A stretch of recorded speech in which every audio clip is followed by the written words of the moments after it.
Hello everyone, welcome back to my YouTube channel. तो स्वागत है आपका Uttarakhand nursing and paramedical entrance exam के previous year question paper series में। तो आज हम सॉल्व करने वाले हैं जीएनएम नर्सिंग का एक सैम्पल पेपर, जिसमें टोटल 100 क्वेश्चंस जैसे एग्ज़ाम में पूछा जाता है वैसे ही उसी पैटर्न में आपको मैं आज एक क्वेश्चन पेपर सॉल्व कराऊंगी। तो सबसे पहले हम सेक्शन जो है, इसमें कौन कौन सा सेक्शन कितने मार्क्स का है मैं आपको ये बता दूं। तो सबसे पहले आएगा हिंदी का सेक्शन 20 मार्क्स का, इंग्लिश भी 20 मार्क्स का, biology 20 marks, chemistry and physics 10-10 each and 20 marks GK plus nursing aptitude. तो चलिए स्टार्ट करते हैं हमारा पहले सेक्शन से। तो हमारा पहला सेक्शन है हिंदी का, जिसमें टोटल 20 क्वेश्चंस पूछे गए हैं। तो हमारा पहला क्वेश्चन है, निम्नलिखित में से कौन सा शब्द पर्यायवाची नहीं है। तो इसका जो हमारा करेक्ट आंसर है वो है हमारा ऑप्शन सी, चंद्र। नेक्स्ट क्वेश्चन है, नाक में दम करना मुहावरे का क्या अर्थ है। जो मुहावरा है नाक में दम करना, इस मुहावरे का क्या अर्थ है। परेशान करना, सहायता करना, डांटना या फिर शांति देना। तो इसका जो करेक्ट आंसर है ये है हमारा ऑप्शन ए, परेशान करना। नेक्स्ट क्वेश्चन, निम्नलिखित में से किस शब्द में उपसर्ग का प्रयोग नहीं हुआ है। तो इसका जो हमारा करेक्ट आंसर है वो है हमारा ऑप्शन सी, स्वतंत्रता। स्वतंत्रता जो शब्द है इसमें उपसर्ग का प्रयोग नहीं हुआ है। नेक्स्ट क्वेश्चन, रामचरितमानस किस प्रकार की रचना है। हमसे पूछा गया है कि रामचरितमानस जो है वो किस प्रकार की रचना है। उपन्यास है, काव्य है, आत्मकथा है या फिर कहानी संग्रह है। तो इसका जो करेक्ट आंसर है वो है हमारा ये एक काव्य ग्रंथ है। नेक्स्ट क्वेश्चन, निम्नलिखित में कौन सी संधि है। जो राजेंद्र वर्ड है, इस वर्ड में कौन सी संधि है। यण संधि, गुण संधि, अयादि संधि या फिर वृद्धि संधि। तो इसका जो हमारा करेक्ट आंसर है वो है हमारा गुण संधि, क्योंकि जो राजेंद्र शब्द है ये बना है राजा प्लस इंद्र। तो राजेंद्र शब्द में राजा, इसमें क्योंकि ये क्या कर रहा है, गुण संधि है राजेंद्र शब्द में। Option B is the correct answer. Next question, जो कभी ना मरे, ऐसा व्यक्ति जो कभी ना मरे, इस वाक्य का एक शब्द में पर्यायवाची क्या होगा। मतलब वन वर्ड बताना है कि जो इसको एक्सप्लेन कर दे। अमर, अनश्वर, स्थाई या फिर चिरंजीवी। तो इसका जो करेक्ट आंसर है वो है हमारा ऑप्शन है अमर। अमर मतलब जो कभी ना मरे। नेक्स्ट क्वेश्चन, आकाश पाताल एक करना मुहावरे का क्या अर्थ है। तो इसका जो करेक्ट आंसर है वो है हमारा कठिन प्रयास करना या फिर बहुत ज़्यादा मेहनत करना। दोनों एक ही बात है। तो आकाश पाताल एक करने का मुहावरे का अर्थ है कठिन प्रयास करना या फिर बहुत मेहनत करना। नेक्स्ट क्वेश्चन, अंतर्यामी जो शब्द है इसका सही समास का क्या प्रकार है, प्रकार क्या है। तो इसका जो हमारा करेक्ट आंसर है वो है हमारा ऑप्शन डी, कर्मधारय समास। नेक्स्ट क्वेश्चन, वह ऐसा काम क्यों करता है, वाक्य का प्रकार क्या है। वह ऐसा काम क्यों करता है। अब यहाँ पे जहाँ पे क्वेश्चन मार्क आ जाता है, प्रश्न चिन्ह आ जाता है, वो हो जाता है हमारा प्रश्नवाचक वाक्य। तो इसका जो हमारा करेक्ट आंसर है वो है हमारा ऑप्शन ए। नेक्स्ट क्वेश्चन, नेत्र शब्द का तत्सम रूप क्या है। जो नेत्र शब्द है इसका तत्सम रूप क्या है। तो इसका जो हमारा करेक्ट आंसर है वो है ऑप्शन बी, क्योंकि जो नेत्र शब्द है वो खुद ही एक तत्सम शब्द है। जो तत्सम तद्भव शब्द होते हैं इससे रिलेटेड भी क्वेश्चंस पूछे जाते हैं कई बार, तो आपको ये भी अच्छे से पढ़ के जाने हैं। साथ ही साथ विलोम शब्द हो गए, समानार्थी शब्द हो गए, मुहावरे हो गए, अलंकार, वाक्य के भेद, समास, ये सब भी पूछे जाते हैं। नेक्स्ट क्वेश्चन, निम्न में से कौन सा वाक्य भाववाचक संज्ञा को दर्शाता है। उसने साहस दिखाया, वह सुंदर है, मैंने पुस्तक पढ़ी या फिर बच्चा रो रहा है। तो इसका जो हमारा करेक्ट आंसर है वो है ऑप्शन ए, उसने साहस दिखाया। नेक्स्ट क्वेश्चन, दया करना दया करना में प्रयुक्त करना क्रिया का क्या प्रकार क्या है। जो प्रयुक्त करना जो करना है यहाँ पे वर्ड, इस क्रिया का क्या प्रकार क्या है। तो इसका जो हमारा करेक्ट आंसर है वो है हमारा सकर्मक क्रिया। नेक्स्ट क्वेश्चन, वह छात्र प्रथम आया, इस वाक्य में काल बताना है। वर्तमान, भूतकाल, भविष्यकाल या फिर अपूर्ण काल। तो इसका जो हमारा करेक्ट आंसर है वो है हमारा ऑप्शन बी, भूतकाल। नेक्स्ट क्वेश्चन, मौन का विलोम शब्द क्या होगा? मौन का विलोम शब्द मतलब अपोजिट। तो चुप, बोल, वाचाल या फिर नीरव। तो इसका जो हमारा करेक्ट आंसर है वो है हमारा ऑप्शन सी, वाचाल। वाचाल का अर्थ होता है जो अधिक बोले, क्योंकि मौन मतलब जो शांत होगा, तो वाचाल मतलब जो अधिक बोले, उसको हम वाचाल बोलते हैं। नेक्स्ट क्वेश्चन, राम पढ़ता है और सीता खेलती है, इसमें कौन सा यौगिक वाक्य है? राम पढ़ता है और सीता खेलती है। तो इसका पहला ऑप्शन है संयोजन, ऑप्शन बी है समुच्चय, विकल्प या फिर विरोध। तो इसका जो हमारा करेक्ट आंसर है वो है हमारा ऑप्शन ए, संयोजन। नेक्स्ट क्वेश्चन, साहित्य का उद्देश्य लोक मंगल है, इस वाक्य का कारक बताइए। तो हमें इसमें बताना है कि कौन सा कारक यहाँ पर यूज़ किया गया है, कर्ता कारक, कर्म कारक, संबंध कारक या फिर अपादान कारक। तो इसका जो हमारा करेक्ट आंसर है वो है हमारा ऑप्शन बी, कर्म कारक। नेक्स्ट क्वेश्चन, यदि वह आता तो मैं जाता, यह वाक्य किस प्रकार का है? संयुक्त वाक्य है, मिश्र वाक्य है, सरल वाक्य है, विशेषण वाक्य है। अब कुछ स्टूडेंट्स को ये क्वेश्चंस काफ़ी इजी लग रहे होंगे, बट यहाँ पे क्योंकि वाक्य तो बहुत टाइप्स के होते हैं, बहुत सारे एग्जाम्पल्स हैं, तो कुछ भी पूछे जा सकते हैं। तो इनके थ्रू आप समझ सकते हो कि आपने कौन कौन से टॉपिक्स कवर करने हैं ग्रामर के, है ना। यहाँ पे हिंदी की ग्रामर हो गई, इंग्लिश में, हाँ फिजिक्स, केमिस्ट्री, बायोलॉजी में क्वेश्चंस इनसे ही आते हैं as it is. But English और हिंदी में क्या होता है कि काफ़ी सारे क्वेश्चंस होते हैं, कोई भी सेंटेंस कहीं भी पूछा जा सकता है, बट पैटर्न यही होगा। जैसे कि वाक्य के बारे में पूछा गया है, अभी काल के बारे में पूछा गया था, एक वचन बहुवचन से रिलेटेड भी आएंगे, विलोम शब्द भी आएंगे, तो पैटर्न सेम यही रहता है। तो इसका जो हमारा करेक्ट आंसर है क्वेश्चन नंबर 17 का, यह है हमारा ऑप्शन बी, मिश्र वाक्य।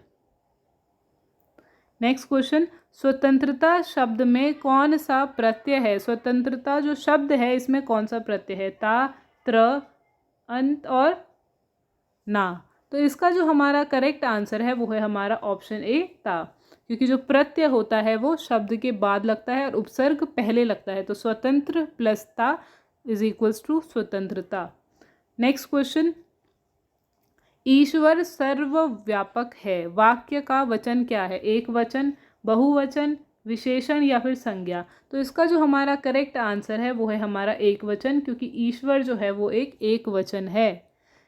नेक्स्ट, और जो हमारा हिंदी का जो सेक्शन का लास्ट क्वेश्चन है वो है हमारा, जिसने तुमसे कहा वही झूठा था, इस वाक्य में कौन सा संबोधक शब्द है? संबंध बोधक शब्द है, जिसने तुमसे कहा या फिर वही। तो इसका जो हमारा करेक्ट आंसर है वो है हमारा ऑप्शन ए, जिसने। तो यहाँ पे हो जाते हैं हमारा हिंदी सेक्शन ख़त्म, और अब हमारा स्टार्ट होता है इंग्लिश का सेक्शन। इसमें भी सेम वही रहेगा, सिनोनिम, एंटोनिम्स पूछे जाएंगे। तो अब हम स्टार्ट करते हैं इंग्लिश का पहला क्वेश्चन। तो correct synonym of the word impetus, जो इम्पेटस वर्ड है इसका जो करेक्ट सिनोनिम है वो क्या है? सिनोनिम मतलब सेम मीनिंग वाला, थॉटफुल, रैश, काम या पोलाइट। तो इसका जो हमारा करेक्ट आंसर है वो है हमारा ऑप्शन बी, रैश। रैश मतलब एक्टिंग जल्दी, मतलब जो फटाफट वाला, क्विकली। तो सिनोनिम मतलब इम्पेटस जो होता है इसका मतलब भी जल्दी होता है, एक्टिंग क्विकली, और इसका जो सिमिलर जो मीनिंग वाला है वो है रैश।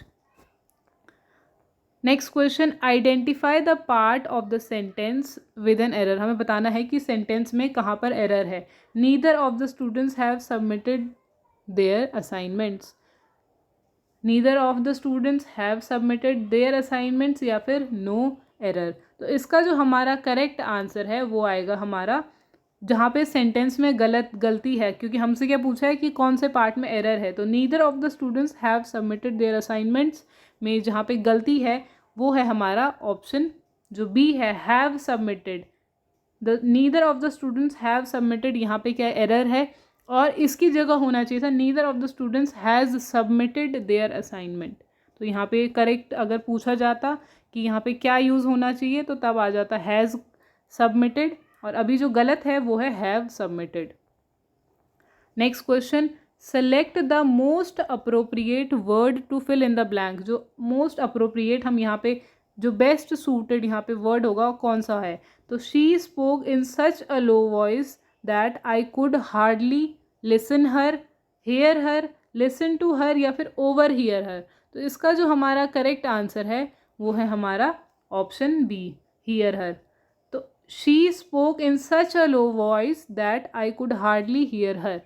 तो यहाँ पे क्या होगा? Could hardly hear is correct, यहाँ पे आएगा option B is the correct answer. Next question, choose the correctly punctuated sentence. अब क्या होता है, पंचुएशन मार्क्स भी हमें पता होने चाहिए इंग्लिश में। जो फुल स्टॉप हो गया, कॉमाज हो गए नीचे से, या फिर जो इन्वर्टेड कॉमाज होते हैं, तो ये सारे आ जाते हैं हमारे पंचुएशन मार्क में। तो हमें बताना है कि इनमें से कौन सा सेंटेंस है जहाँ पे करेक्टली पंचुएटेड सेंटेंस है जो। तो इसका हमारा जो करेक्ट आंसर है वो है हमारा option A, that he said, उसने कहा। जो कहते हैं, कोई डायलॉग होता है तो वो हमारा 2 इन्वर्टेड कॉमास के अंदर आता है। तो I am going to the market. तो इसका जो हमारा करेक्ट आंसर है वो है हमारा option A. Next question, choose the most suitable antonym for the word tedious. तो जो टिडियस वर्ड है इसके लिए एंटोनिम बताना है। एंटोनिम मीन्स होता है अपोजिट। तो टिडियस मतलब होता है हमारा बोरिंग। तो बोरिंग का अपोजिट क्या होगा? बोरिंग तो उसका मीनिंग ही हो गया इंटरेस्टिंग, लेंदी या फिर अनोइंग। तो इसका जो हमारा करेक्ट आंसर है वो है हमारा इंटरेस्टिंग, क्योंकि टीडियस जो वर्ड है इसका मतलब होता है बोरिंग, और बोरिंग का अपोजिट हो जाएगा interesting. Next question, fill in the blanks with the correct tense. हमें करेक्ट टेंस से फिल इन द ब्लैंक्स यहाँ पे भरना है। By this time next year she will complete her training, she will have completed her training, she has completed her training, या फिर she completes her training. तो इसका जो हमारा करेक्ट आंसर है वो है हमारा she will have completed her training, क्योंकि यहाँ पे फ्यूचर परफेक्ट टेंस यूज़ हुआ है। तो यहाँ पे क्या होगा? She will have completed her training. Next question, choose the correct sentence in reported speech. हमें करेक्ट सेंटेंस जो रिपोर्टेड स्पीच में है वो सेलेक्ट करना है। तो हमारा जो सेंटेंस है डायरेक्ट में, she said I am reading a book. तो इसका जो हमारा करेक्ट आंसर होगा वो होगा हमारा option B, that she said that she was reading a book. Next question, select the correct spelling. Spelling से रिलेटेड पूछे जाते हैं हर टाइम क्वेश्चंस, और अगर आपको इम्पॉर्टेंट स्पेलिंग से रिलेटेड अलग से क्वेश्चन, एक वीडियो चाहिए उसके क्वेश्चंस पे बेसिस पे, तो मैं आपको अलग से वो भी प्रोवाइड करा दूंगी। तो हमसे पूछा गया है the correct spelling of accommodation. तो अकोमोडेशन आप प्रोनाउंस करेंगे हमें सब सेम लगेगा, बट जो करेक्ट स्पेलिंग है वो है हमारी option C, ACCOMMODATION। Accommodation is the correct spelling है इसकी, option C. Next question, choose the correct voice. हमें पैसिव वॉइस यहाँ पे सेलेक्ट करनी है, बिलो ऑप्शंस में से कौन सी करेक्ट है। तो एक्टिव वॉइस जो दी गई है, the nurse administered the injection. तो इसका जो हमारा करेक्ट आंसर होगा वो होगा हमारा option B, that the injection was administered by the nurse. Next question, choose the appropriate phrasal verb. हमें बतानी है यहाँ पे कौन सी फ्रेजल वर्ब यूज होगी। He dash the topic during the meeting. तो he brought out, he brought up, he brought in या brought of. तो इसका जो हमारा करेक्ट आंसर है वो है हमारा ही brought up the topic during the meeting. अब इसमें जो ब्रॉट अप वर्ड यूज हुआ है इसका मतलब ऊपर लाना नहीं होता है। ब्रॉट अप मतलब होता है इंट्रोडक्शन ऑफ, मतलब किसी को इंट्रोडक्शन कराना। तो मतलब यहाँ पे टॉपिक की बात हो रही है तो ब्रॉट अप, या फिर he introduce a new topic during the meeting. Next question जो है, identify the figure of speech. यहाँ पे हमें फिगर ऑफ स्पीच, हमें यहाँ पे अलंकार बोलते हैं शायद फिगर ऑफ स्पीच को हम हिंदी में। तो the wind whispered through the trees. तो इसमें कौन सा फिगर ऑफ स्पीच यूज हुआ है? सिमिली, मेटाफर, पर्सोनिफिकेशन या फिर हाइपरबोल। तो अगर हम इसमें ध्यान से देखें तो विंड विस्पर, विंड मतलब जो हवा होती है तेज़, तो विस्पर कभी जो हवा होती है वो विस्परिंग नहीं करती, मतलब फुसफुसाती नहीं है थ्रू द ट्रीज। तो यहाँ पे क्या हुआ है, यहाँ पे इसका करेक्ट आंसर होगा पर्सोनिफिकेशन। पर्सोनिफिकेशन मतलब कि हमने जो विंड है उसको ह्यूमंस की क्वालिटीज़ दे दी है, giving humans quality to the wind. तो यहाँ पे पर्सोनिफिकेशन हो रहा है विंड का। तो यहाँ पे फिगर ऑफ स्पीच यूज़ हुई है पर्सोनिफिकेशन। पर्सोनिफिकेशन मतलब मानवीकरण, मानवीकरण ही बोलते हैं शायद हिंदी में, और मे बी मैं गलत हूँ, क्योंकि पर्सोनिफिकेशन मतलब ह्यूमन की क्वालिटीज़ दे देना किसी नॉन लिविंग थिंग को। Next question, select the correct preposition. हमें करेक्ट प्रिपोजिशन सेलेक्ट करना है। She is proficient dash English and French, at English and French, in English and French, with English and French, या फिर by English and French. तो इसका जो हमारा correct answer है ये है हमारा option B, that is in English and French. Next question, choose the correct form of verb. हमें correct form of verb choose करनी है। Each of the boys dash given a batch. तो हमने क्या करा, हर बॉयज़ को एक are given a batch, were given a batch, is given a batch, या फिर हैव गिवन अ बैच। तो इसका जो हमारा करेक्ट आंसर है वो है हमारा option C, is given a batch. Next question, identify the correct question tag. अब यहाँ पे हमें क्वेश्चन टैग जो करेक्ट वाला है वो सेलेक्ट करना है। तो he seldom comes on time, does he, doesn't he, isn't it, या फिर डू ही। तो इसका जो हमारा करेक्ट आंसर है वो है हमारा डज ही। इसमें क्या हो रहा है कि नेगेटिव एडवर्ब से हम पॉजिटिव टैग में कन्वर्ट कर रहे हैं। Next question, choose the most suitable word. जो मोस्ट सूटेबल वर्ड है वो हमें यहाँ पे सेलेक्ट करना है। The principal gave a long and inspiring lecture, speech, sermon, या फिर डायलॉग। तो इसका जो हमारा करेक्ट आंसर है वो है हमारा speech. The principal gave a long and inspiring speech. Next question, find the correctly framed indirect question. अब हमें बताने पे करेक्टली फ्रेम्ड इनडायरेक्ट क्वेश्चन कौन सा है। Can you tell me where is the hospital, can you tell me where the hospital is, can you tell me where hospital is, या फिर can you tell me where, tell me is where the hospital. तो इसका जो हमारा correct answer है वो है हमारा option B, that can you tell me where the hospital is. Next question है हमारा, choose the word opposite to the meaning of obsolete. Option A current, option B ancient, option C broken, या फिर traditional. तो इसका जो हमारा correct answer है यह है हमारा option A, current is the correct answer. Next question, complete the sentence using the correct conjunction. हमें करेक्ट कंजक्शन यूज करके सेंटेंस को कंप्लीट करना है। He could not attend the class but he was unwell, because he was unwell, although he was unwell, या फिर unless he was unwell. तो इसका जो हमारा करेक्ट आंसर है वो आएगा बिकॉज ही वॉज अनवेल, क्योंकि ही could not attend the class, वो क्लास अटेंड इसलिए नहीं कर पाया बिकॉज क्योंकि वो ठीक नहीं था, बीमार था। Next question, choose the sentence with correct subject verb agreement. The data suggest that the method is effective, the data suggest that the method is effective, the data suggesting the method is effective, या फिर the data was suggest that the method is effective। तो इसका जो हमारा correct answer है ये है हमारा the data suggest the method is effective, option B is the correct answer. अब जो हमारा इंग्लिश सेक्शन का लास्ट क्वेश्चन है ये है हमारा fill in the blanks with an appropriate article. Article मतलब ए, एन और द। तो हमें आर्टिकल बेस भी अच्छे से पढ़ लेना है कि आर्टिकल्स के क्या क्या रूल्स होते हैं कभी भी हम जब किसी सेंटेंस में यूज़ कर रहे हैं, तो ये भी काफ़ी इंपॉर्टेंट है। तो he is an honest man, honest man, या फिर द ऑनेस्ट मैन, या फिर कोई भी आर्टिकल, नो आर्टिकल रिक्वायर्ड। तो इसका जो हमारा करेक्ट आंसर है वो है हमारा एन ऑनेस्ट मैन। अब अगर हम इसको देखें स्पेलिंग, तो ये भले ही एच से स्टार्ट हो रही है बट अगर हम इसको प्रोनाउंस करें तो ऑनेस्ट, ऑनेस्ट जो है एक वॉवल साउंड से स्टार्ट हो रही है। तो जितने भी वर्ड्स वॉवल साउंड से स्टार्ट होते हैं उनके साथ हम लगाते हैं एन। तो यहाँ पे भी हमने वही रूल अप्लाई करा और यहाँ पे लग गया he is an honest man. अब नेक्स्ट आता है हमारा थर्ड सेक्शन में बायोलॉजी का सेक्शन, जिसमें हम टोटल अगेन 20 क्वेश्चंस, जो 41 से 60 क्वेश्चंस है, ये हमारे सारे बायोलॉजी के इंपॉर्टेंट क्वेश्चंस हैं। तो अब हम फर्स्ट क्वेश्चन से स्टार्ट करेंगे।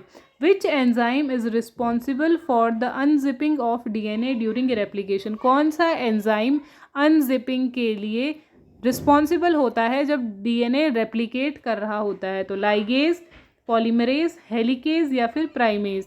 तो इसका जो हमारा करेक्ट आंसर है वो है हमारा option C, helicase. Helicase is the enzyme that unzips the DNA strand. Next question, which organelle is known as the suicidal bag of cell? ये काफ़ी इंपॉर्टेंट एंड रिपीटिंग क्वेश्चन है। जितने भी मैंने प्रीवियस जो आपको, अगर मैंने शॉर्ट वीडियोस बनाई हैं तो मैंने उसमें भी आपको एक्सप्लेन करा है। इसके अलावा अगर मैंने प्रीवियस ईयर में क्वेश्चन जहाँ जहाँ आया है मैंने आपको हर बार इसको एक्सप्लेन करा है। तो इसका आंसर आप मुझे कमेंट सेक्शन में बताएंगे that which organelle is known as the suicidal bag of cell. और साथ ही साथ जब मुझे आप कोई आंसर कमेंट में आंसर बता रहे हैं तो आप उसका क्वेश्चन का नंबर भी साथ ही साथ मेंशन करते जाइए ताकि मुझे पता चल जाए कि आप कौन से क्वेश्चन का आंसर मेंशन कर रहे हो। नेक्स्ट क्वेश्चन है, which blood vessels carries deoxygenated blood from the heart to the lungs? कौन सी ब्लड वेसल्स कैरी करती है डीऑक्सीजनेटेड ब्लड हमारे हार्ट से लंग्स तक? तो इसका जो हमारा पहला ऑप्शन है pulmonary artery, pulmonary vein, aorta या फिर वीना कावा। तो इसका जो हमारा करेक्ट आंसर है वो है हमारा option A, pulmonary artery carries deoxygenated blood from heart to the lungs. Next question, in which phase of mitosis does the nuclear membrane disappear? कौन से माइटोसिस के कौन से फेज में जो न्यूक्लियर मेम्ब्रेन है वो डिसअपियर हो जाती है? एनाफेज, प्रोफेज, मेटाफेज या फिर टीलोफेज। तो इसका जो हमारा करेक्ट आंसर है वो है हमारा option B, prophase is the phase of mitosis जब हमारी न्यूक्लियर जो मेम्ब्रेन होती है वो डिसअपियर हो जाती है। Next question, which vitamin is synthesized by the human body in the presence of sunlight? ये भी काफ़ी ईजी और सिंपल क्वेश्चन है कि कौन सा विटामिन हमारी बॉडी में सिंथेसाइज होता है in the presence of sunlight? सूर्य की प्रकाश में मानव शरीर द्वारा कौन सा विटामिन संश्लेषित होता है? तो इसका आंसर आप मुझे कमेंट सेक्शन में बताएंगे, क्योंकि मैं ये वाला क्वेश्चन का आंसर आपको नहीं बताऊंगी, इसका आंसर आप मुझे कमेंट सेक्शन में बताएंगे। काफ़ी इजी क्वेश्चन है। साथ ही साथ आप क्वेश्चन का नंबर भी मेंशन कर दीजिएगा जब भी आप आंसर बता रहे हो। Next question, which part of the brain controls the body temperature regulation? कौन सा पार्ट है ब्रेन का जो कंट्रोल करता है बॉडी टेम्परेचर को? ये क्वेश्चन भी हमने काफ़ी बार पढ़ा है। इसका जो करेक्ट आंसर है, उससे पहले हम ऑप्शंस पढ़ते हैं एक बार, सेरेब्रम, हाइपोथैलेमस, मेड्यूला या फिर सेरेबेलम। तो इसका जो करेक्ट आंसर है वो है हमारा option B, hypothalamus.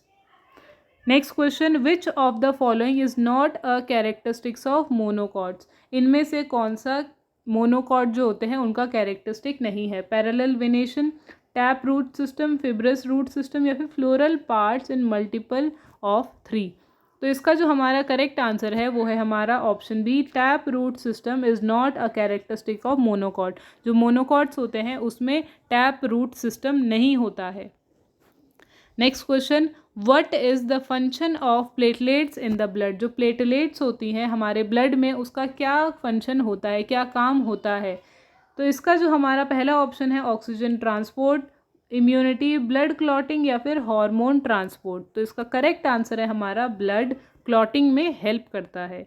Next question, which hormone is responsible for increasing blood sugar level? जो ब्लड शुगर लेवल है उसको कौन सा हार्मोन जो होता है रिस्पॉन्सिबल होता है हमारे ब्लड शुगर जो लेवल होता है उसको इंक्रीज करने के लिए? इंसुलिन, ग्लूकागन, थायरॉक्सिन या फिर एस्ट्रोजन।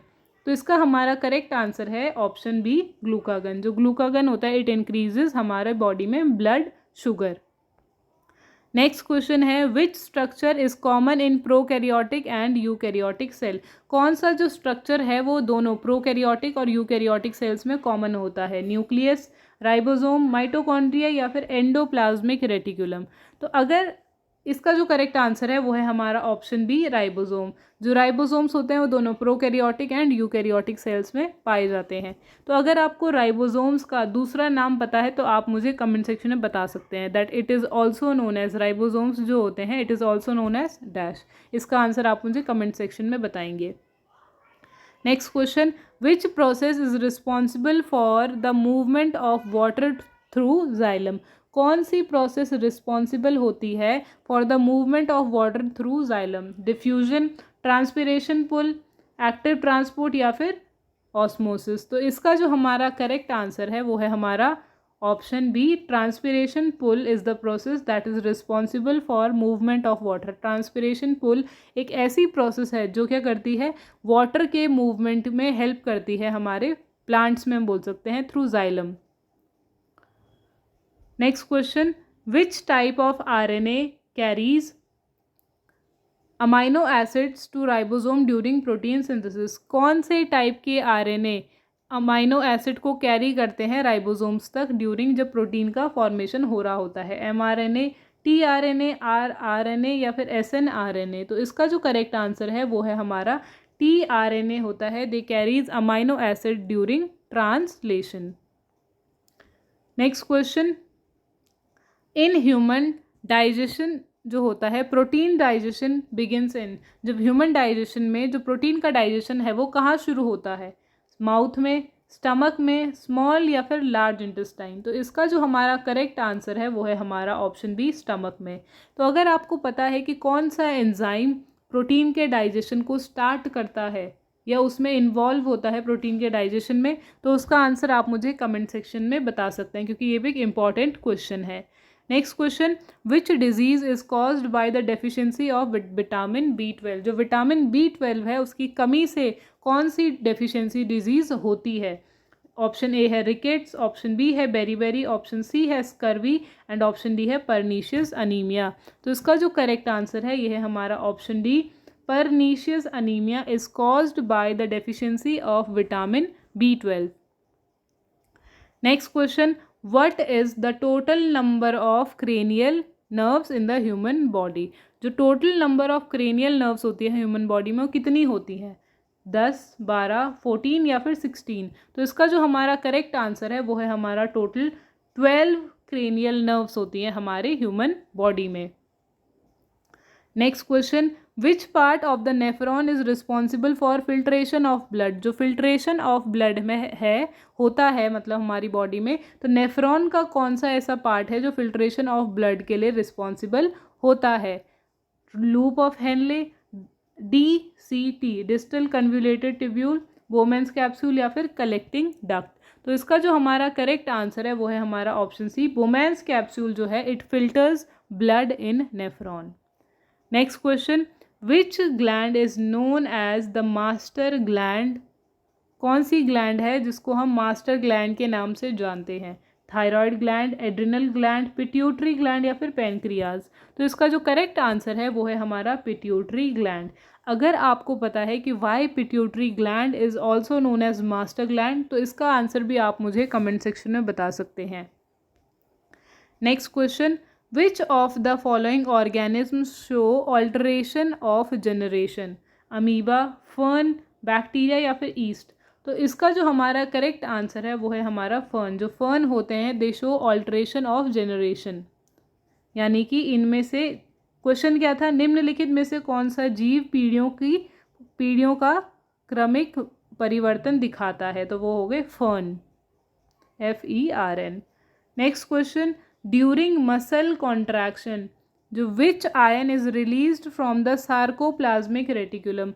जब मसल्स कॉन्ट्रैक्ट करती हैं, मसल्स के कॉन्ट्रैक्शन के टाइम में कौन से आयन सार्कोप्लाज्मिक रेटिकुलम से रिलीज होते हैं? सोडियम, पोटेशियम, मैग्नीशियम या फिर कैल्शियम? तो इसका जो करेक्ट आंसर है वो है हमारा option D, calcium is released during muscle के कॉन्ट्रैक्शन के टाइम पे। अब जो हमारा लास्ट क्वेश्चन है बायोलॉजी पार्ट का वो है हमारा, which is the largest part of human brain? Human brain का लार्जेस्ट पार्ट है वो कौन सा है? सेरेबेलम, मेड्यूला, सेरेब्रम या फिर पॉन्स? तो इसका जो हमारा करेक्ट आंसर है वो है हमारा option C, cerebrum is the largest part of human brain. Next question, अब हमारा फोर्थ सेक्शन आ जाता है केमिस्ट्री का, जिसमें हम 10 इंपॉर्टेंट क्वेश्चंस डिस्कस करेंगे केमिस्ट्री के। तो हमारा पहला क्वेश्चन है, which of the following does not contain a covalent bond? जो बिलो ऑप्शंस हैं इनमें से कौन सा कोवेलेंट बॉन्ड नहीं बनाता है या नहीं है इनमें से? HCl, NaCl, CH4 या फिर H2O। तो सबसे पहले जो कोवेलेंट बॉन्ड होता है it is formed by sharing of electrons. जब इलेक्ट्रॉन्स की शेयरिंग होती है और तब जो बॉन्ड बनता है उसको बोलते हैं हम कोवेलेंट बॉन्ड। तो इसका जो हमारा करेक्ट आंसर है, क्योंकि हमसे पूछा गया है नॉट, नहीं है कोवेलेंट, तो वो है हमारा ऑप्शन बी NaCl। NaCl जो है ये एक आयनिक बॉन्ड है, ना कि कोई covalent bond. Next question, which metal is stored in kerosene to prevent reaction with air. हवा के साथ प्रतिक्रिया, मतलब जो एयर के साथ जो रिएक्शन ना होने के लिए, मतलब उसको रोकने के लिए ऐसी कौन सी मेटल है जिसको हम मिट्टी के तेल के साथ रखते हैं, केरोसिन ऑयल के साथ रखते हैं। कॉपर, सोडियम, आयरन या फिर एल्यूमिनियम। तो इसका जो हमारा करेक्ट आंसर है वो है हमारा ऑप्शन बी सोडियम। सोडियम जो है it is stored in kerosene, ताकि हम इसकी जो रिएक्शन है उसको एयर के साथ प्रिवेंट कर सकें। Next question, what is the valency of phosphorus. Phosphorus की जो वैलेंसी है वो कितनी है। तो इसका जो हमारा करेक्ट आंसर है वो है हमारा option C, that is 5 is the valency of phosphorus. Which of the following is an amphoteric oxide. हमसे पूछा गया है कि कौन सी ऑक्साइड, बिलो जो ऑप्शन है इनमें से ए एम्फोटेरिक ऑक्साइड है। MgO, Al2O3, CO2 या फिर SO2 सल्फर डाइऑक्साइड। तो इसका जो हमारा करेक्ट आंसर है वो है हमारा Al2O3 is an amphoteric oxide. Next question, the number of moles in 22 gram of CO2 is. The number of mole in 22 gram of, हमें पूछा गया है कि CO2 में कितने वो होंगे, नंबर ऑफ मोल्स। तो इसको हम मोलर मास निकालेंगे CO2 का, जो कि है 44 मोलर मास ऑफ CO2, जिसका है 44 ग्राम पर मोल। और फिर हम इसको क्या करेंगे, सॉल्व करेंगे, तो हमारा जो करेक्ट आंसर आएगा वो आएगा हमारा 0.5 mole. Next question, what is the pH of a neutral solution at 25 degree Celsius. तो pH कितना होगा एक न्यूट्रल सोल्यूशन का 25 डिग्री सेल्सियस पे। तो इसका जो हमारा पहला ऑप्शन है 5, ऑप्शन बी है 7, ऑप्शन सी है 9 या फिर ऑप्शन डी है 0। तो इसका करेक्ट आंसर है हमारा ऑप्शन बी, दैट इज़ 7 जो होगा न्यूट्रल होगा एक सोल्यूशन का pH जब वो 25 डिग्री सोल्यूशन पे होगा, न्यूट्रल pH होगा उसका। Next question, which gas is evolved when zinc react with dilute sulphuric acid. कौन सी गैस निकलेगी जब Zn जिंक रिएक्ट करेगा डाइल्यूट सल्फ्यूरिक एसिड के साथ।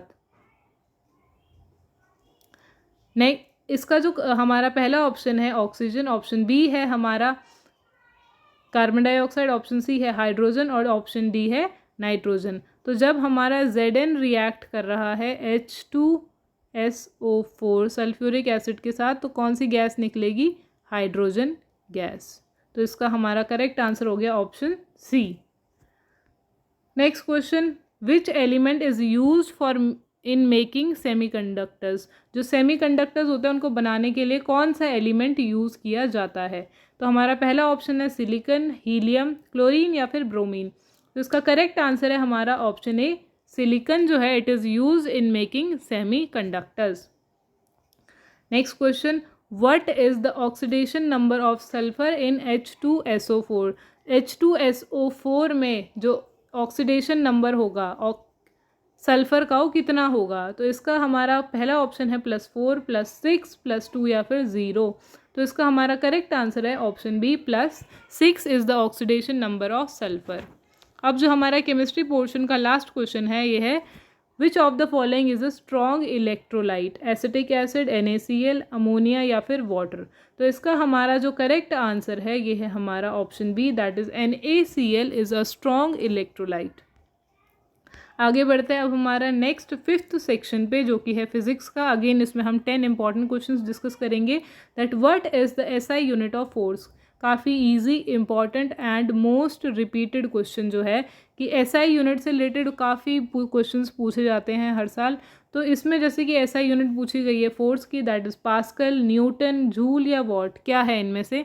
तो इसका जो करेक्ट आंसर है वो है हमारा option B, that is Newton is the SI unit of force. What type of lens is use to correct myopia. Myopia मतलब निकट दृष्टि दोष, मतलब जब हमें पास की चीज़ें नहीं दिख रही हैं। तो मायोपिया को करेक्ट करने के लिए कौन से टाइप ऑफ लेंस को यूज़ किया जाता है? कनकेव, कन्वेक्स, कनकेव, सिलेंड्रिकल या फिर प्लेनो कन्वेक्स। तो इसका जो हमारा करेक्ट आंसर है वो है हमारा option B, that is concave जो लेंस है they are use to correct myopia या myopic eye. Next question, sound cannot travel through which of the following. किसके थ्रू साउंड ट्रैवल नहीं करेगी? एयर, वैक्यूम, स्टील या फिर एयर, वाटर, स्टील या फिर वैक्यूम। तो इसका जो हमारा करेक्ट आंसर है वो है हमारा ऑप्शन डी, वैक्यूम के थ्रू जो एयर है वो ट्रैवल नहीं करेगी।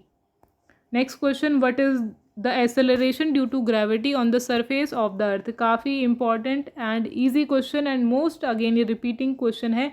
हमें पूछा गया है कि जो जी की वैल्यू होती है एक्सेलरेशन ड्यू टू ग्रेविटी कितनी होती है। तो इसका आंसर आप मुझे कमेंट सेक्शन में बताएंगे, क्योंकि अगर आपने मेरी प्रीवियस एमसीक्यू वीडियो सीरीज़ देखी होंगी जो मैंने फिज़िक्स सेक्शन पे अलग से बनाई है, तो उसमें मैंने आपको क्वेश्चन समझाया है।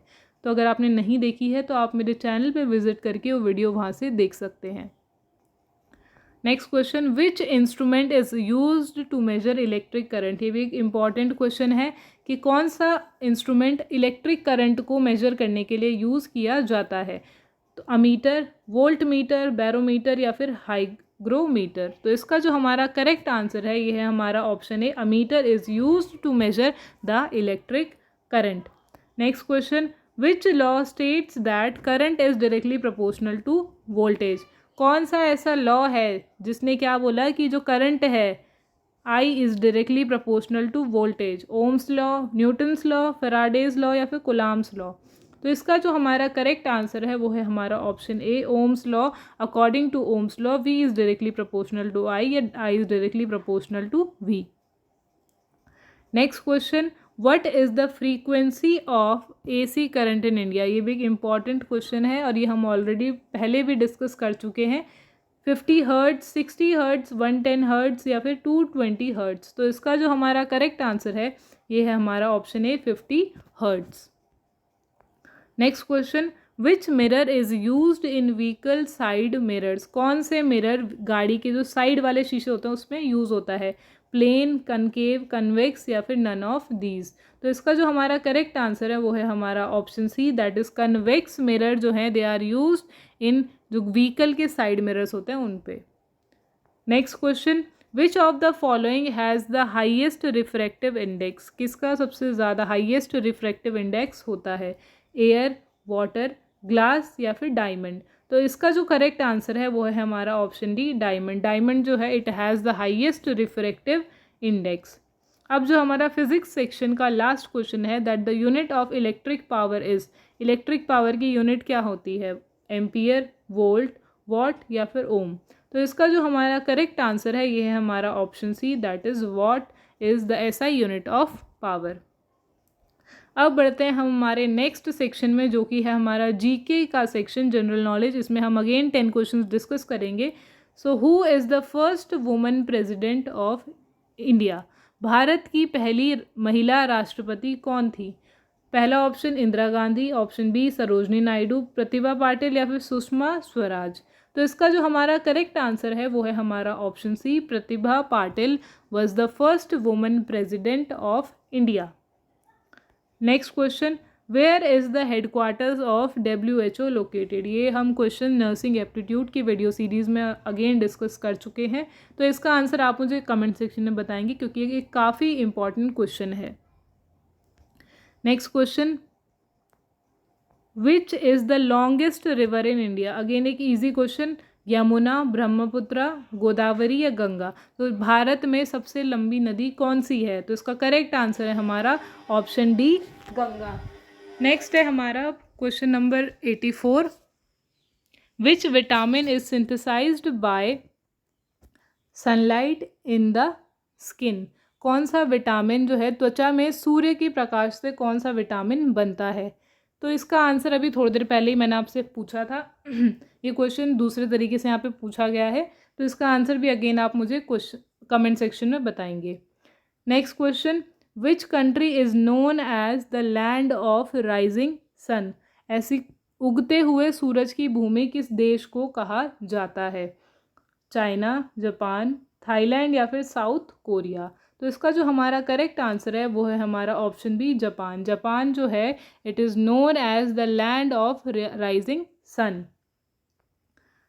Next question, which planet is called the red planet, कौन सा ऐसा ग्रह है जिसको हम लाल ग्रह कहते हैं या कहा जाता है? अर्थ, वीनस, मार्स या फिर मरकरी। तो इसका जो हमारा करेक्ट आंसर है वो है हमारा ऑप्शन सी, मार्स। जो मंगल ग्रह है उसे हम लाल ग्रह यानी कि रेड प्लैनेट के नाम से जानते हैं। Next question, world health day is observe, कब मनाया जाता है विश्व स्वास्थ्य दिवस? वर्ल्ड हेल्थ डे कब मनाया जाता है? 7 अप्रैल, 5 मई, 1 दिसंबर या फिर 12 जनवरी। तो इसका जो हमारा करेक्ट आंसर है यह हमारा ऑप्शन है 7 अप्रैल को हम वर्ल्ड हेल्थ डे मनाते हैं। Next question, who is the father of Indian constitution, जो भारतीय संविधान के जनक कौन है? महात्मा गांधी, सरदार पटेल, जवाहरलाल नेहरू या फिर डॉक्टर भीमराव अंबेडकर।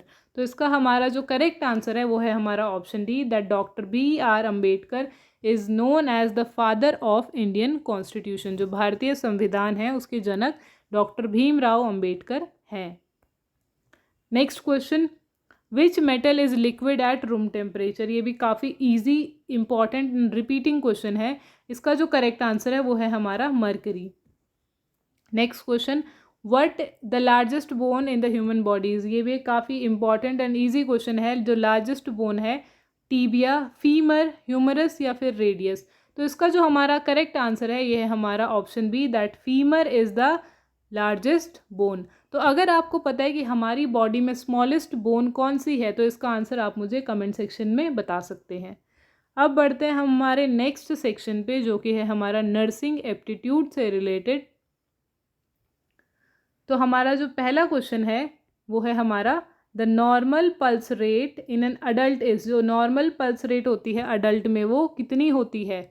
40 से 60, 100 से 120, 60 से 100 या फिर 120 से 140। तो अगर आप मेरी वीडियोस रेगुलरली देख रहे हो तो आपको इसका आंसर ज़रूर आता होगा। तो इसका आंसर भी आप मुझे कमेंट सेक्शन में बताएंगे, क्योंकि जो नॉर्मल पल्स रेट हो गया, BP हो गया, पल्स रेट मतलब हार्ट रेट, BP हो गया, और नॉर्मल टेम्परेचर यानी कि तापमान कितना होता है, ये सब हमसे काफ़ी बार पूछा जाता है। तो इसका आंसर आप मुझे कमेंट सेक्शन में बताएंगे। नेक्स्ट क्वेश्चन है, which of the following is not a vital sign, इनमें से कौन सा वाइटल साइन नहीं है? पल्स, टेम्परेचर, हाइट या फिर ब्लड प्रेशर। तो जो ब्लड प्रेशर है ये भी है, टेम्परेचर भी है और पल्स भी है, लेकिन जो हाइट है it is not a vital sign. तो इसका करेक्ट आंसर हो गया हमारा option C. Next question, a nurse is responsible for, जो नर्स है वो किस चीज़ के लिए रिस्पॉन्सिबल होती है? दवा देना, medicine, giving medicine, patient care, रोगी की देखभाल करना, हेल्थ एजुकेशन, स्वास्थ्य शिक्षा देना या फिर ऑल ऑफ द अबव।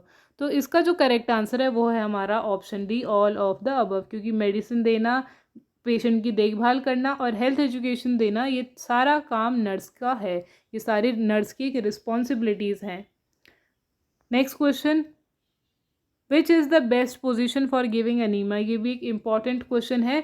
तो इसका जो हमारा करेक्ट आंसर है वो है हमारा सिम्स पोजीशन। जो एनीमा होता है, जब किसी पेशेंट को कॉन्स्टिपेशन होता है तो डॉक्टर उन्हें एडवाइस करते हैं, प्रिस्क्राइब करते हैं कि उन्हें जो एनीमा है वो एडमिनिस्टर किया जाए। उससे क्या हो जाता है कि उनका जो बाउल जो एम्प्टी नहीं हो रहा था, पेट खाली नहीं हो रहा था, तो वो उससे क्लीन हो जाता है। Next question, the process of cleaning hands with soap and water is called, जो प्रोसेस ऑफ क्लीनिंग, अपना हाथ को हम साबुन और पानी से धो रहे हैं, उस प्रक्रिया को क्या कहते हैं? स्टरलाइजेशन, डिसइंफेक्शन या एसेप्सिस या फिर हैंड वॉशिंग। तो इसका जो हमारा करेक्ट आंसर है वो है हमारा option D, that is hand washing. Next question, what is the ideal temperature for storing vaccines, जो वैक्सीन्स होती हैं, टीके होते हैं, उनको संग्रहित करने के लिए आदर्श तापमान टेम्परेचर कितना होता है? -20 से -10, 0 से 2, 2 से 8 या फिर 8 से 15। तो इसका जो हमारा करेक्ट आंसर है वो है हमारा 2 से 8 डिग्री टेम्परेचर होना चाहिए वैक्सीन्स को स्टोर करने के लिए, वरना वो ख़राब हो जाएंगी। Next question, CPR is given in case of CPR। अगर आपको CPR की फुल फॉर्म पता है, आती है आपको, तो आप मुझे कमेंट सेक्शन में बताइए। ये भी एक काफ़ी इंपॉर्टेंट क्वेश्चन है। तो CPR हम किस केस में देते हैं, किस स्थिति में CPR दी जाती है? फ्रैक्चर हो गया, पॉइजनिंग हो गया, कार्डियक अरेस्ट या फिर फीवर। फ्रैक्चर मतलब कि हड्डियाँ टूटना, पॉइजनिंग मतलब कि जहर अगर किसी के काटने से या जहर पी लिया है, या फिर हृदय गति रुकना, हार्ट अटैक आना कह सकते हैं, या फिर बुखार में देते हैं। तो इसका जो करेक्ट आंसर है वो है हमारा ऑप्शन सी। जो CPR है उसको हम हार्ट अटैक यानी कि कार्डियक अरेस्ट के टाइम पे देते हैं। Next question, a patients blood pressure is 150/90 mmHg। It indicates, अगर एक पेशेंट का जो BP है, ब्लड प्रेशर है, वो 150 बाय क्या है, 90 mmHg है, तो उस पेशेंट को क्या होगा? हाइपोटेंशन, नॉर्मल है, हाइपरटेंशन होगा या नन ऑफ दीज होगा? तो इसका जो करेक्ट आंसर है वो है हमारा हाइपरटेंशन, क्योंकि ये BP जो है पेशेंट का ये बढ़ रखा है। तो अगर आपको नॉर्मल BP पता है, नॉर्मल ब्लड प्रेशर कितना होता है किसी भी नॉर्मल अडल्ट का, तो इसका आंसर भी आप मुझे कमेंट सेक्शन में बता सकते हैं। नेक्स्ट जो है question, which of the following is not a route of drug administration. इनमें से किसके थ्रू हम दवाई नहीं देते हैं, रूट नहीं है? निम्न में से कौन से दवा देने का मार्ग नहीं है? ओरल मतलब कि मुंह के थ्रू, रेक्टल मतलब कि एनस के थ्रू, यूरिनरी मतलब कि जो हमारा यूरिनरी सिस्टम होता है उसके थ्रू, या फिर इंट्रामस्कुलर मसल्स के थ्रू। तो इसका जो हमारा करेक्ट आंसर है वो है हमारा ऑप्शन सी। जो यूरिनरी वाला रूट है ये कोई रूट नहीं है ड्रग एडमिनिस्ट्रेशन के लिए। अब जो हमारा वीडियो का लास्ट क्वेश्चन है, that which of the following is a barrier method of contraception. तो निम्न में से कौन सा गर्भ निरोध का बाधा विधि है? ऑप्शन ए है हमारा IUCD, ऑप्शन बी है कॉन्डम, ऑप्शन सी है oral pills and option D है इंजेक्शन। तो जो बैरियर मेथड होता है कॉन्ट्रासेप्शन का वो है हमारा option B, condom. Option B is the correct answer. तो ये था हमारा सैम्पल पेपर, जिसमें हमने टोटल 100 क्वेश्चंस जैसे एग्ज़ाम में पूछे जाते हैं एज इट इज़ सॉल्व करे। साथ ही साथ जितना पॉसिबल हो सकता था मैंने आपको एक्सप्लेन भी करा कि किस क्वेश्चन के पीछे क्या रीज़न होगा। तो आज की वीडियो में इतना ही। आई होप आपको वीडियो पसंद आया होगा और आपने इस वीडियो से कुछ सीखा होगा। तो अगर आपको वीडियो पसंद आया है तो वीडियो को लाइक करें, शेयर करें और चैनल को सब्सक्राइब करना ना भूलें, ताकि जो अगली वीडियो है उसका नोटिफिकेशन आपको तुरंत मिल जाए। साथ ही साथ बेल आइकन भी प्रेस कर दीजिए। तो मिलते हैं नेक्स्ट वीडियो में, तब तक के लिए all the best for your preparation and thanks for watching.